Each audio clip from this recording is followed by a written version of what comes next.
kai cikin shege a gidan nan wallahi ba zai yi ba sai kin faɗa mu kowaye miki wani yaro ne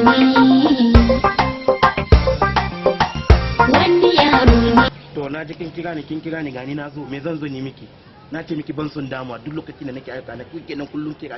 menene ba ni fa ba su zuba da cikin nan bane kaman ya banci mu ga mun shige wannan waje ba mu ga mun gama magana ba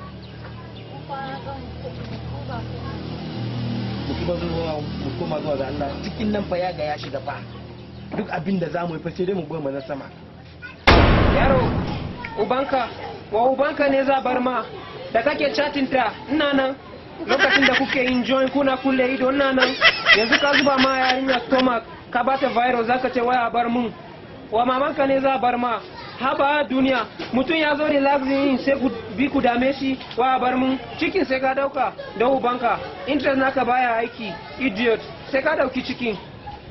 dama haɗin baki ne ko wallahi sai ka dama haɗin baki ne ko